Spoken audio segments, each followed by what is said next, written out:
What happens when an undercover boss walks into his own store and stops cold after hearing what the cashier says? Let's dive in to see how one day can change everything. Mark Evans was not your ordinary CEO at 45. He was the proud founder of Evans Mart, a chain of convenience stores that had grown rapidly in the past 10 years. His business had started as a single store, a small shop that he managed on his own in a quiet suburban neighborhood. Over time, thanks to his hard work and vision, Evans Mart had expanded into a successful franchise with dozens of locations. But as the business grew, Mark felt more and more disconnected from the day-to-day operations. Reports and numbers were no longer enough for him to truly understand what was happening on the ground. He often wondered if his employees felt valued, or if his vision for excellent customer service was being upheld. That's why Mark decided to do something drastic. He disguised himself as a regular worker and planned to visit one of his stores.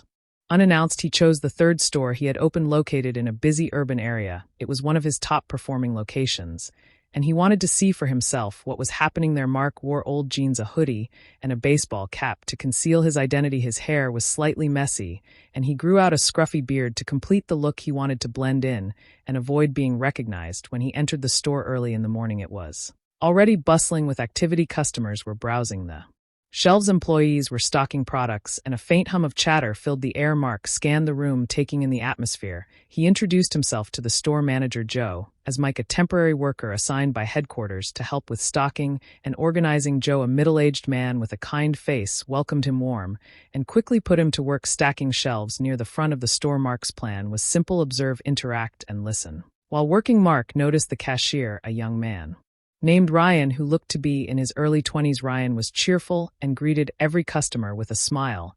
He seemed to know many of the regulars by name, asking them about their families or their day. Mark was impressed by Ryan's enthusiasm and his ability to connect with people. But then, as Mark was organizing some boxes near the counter, he overheard a conversation between Ryan and a customer. The customer, an elderly man in a worn-out jacket, was purchasing a small loaf of bread and a carton of milk.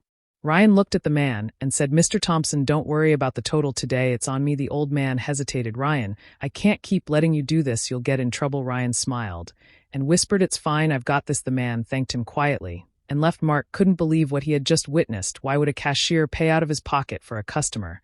He decided to keep watching Ryan closely over the next few hours. Mark noticed Ryan quietly helping several customers in need. He would cover small bills, give discounts, or even pack extra items in their bags without charging them at the end of the shift. Mark couldn't contain his curiosity anymore. He approached Ryan in the break room and introduced himself as Mike, still pretending to be a temporary worker. "Hey, Ryan," Mark said, "I noticed you helping a lot of people today.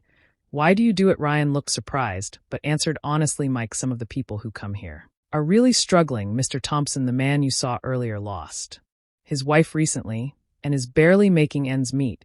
And there's this single dad who comes in with his kids. Sometimes they can't afford everything. I just try to help where I can. It's not much, but it makes a difference." Mark felt a lump in his throat. Here was a young man earning a modest salary, going out of his way to support others. He wanted to ask more, but decided to leave it for now. The next day, Mark arrived early again and continued working undercover. This time, he struck up conversations with other employees. One of them, an older stockroom worker named Bill, shared something that shook Mark to his core. "You know, Ryan," Bill said, "that kid has a tough life. His dad passed away when he was a teenager, and he's been working odd jobs to support his younger brother ever since. He barely takes a day off. Even when he's sick, he's a good kid.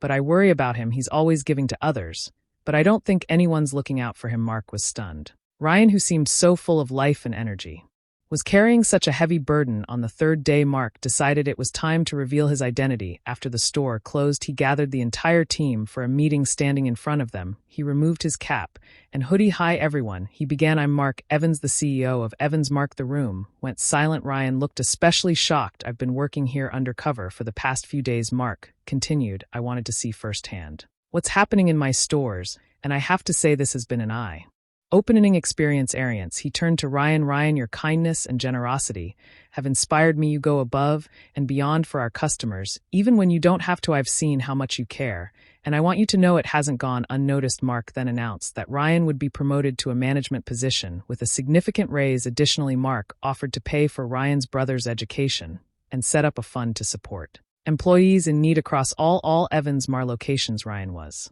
Overwhelmed with gratitude, he thanked Mark, but insisted that he didn't help people to get anything in return. Mark smiled and replied, "That's exactly why you deserve it." From that day forward, the store became a model for other Evans Mart locations. Employees felt more motivated, customers felt valued, and Mark made it a point to visit his stores regularly. In the end, one undercover visit changed not only Mark's perspective, but also the lives of the people he met. That's the story, friends. I hope you enjoyed it. It was a pleasure sharing it with you all. Don't forget to comment below and let me know where you're watching from. It's always fun to see the global reach of these stories.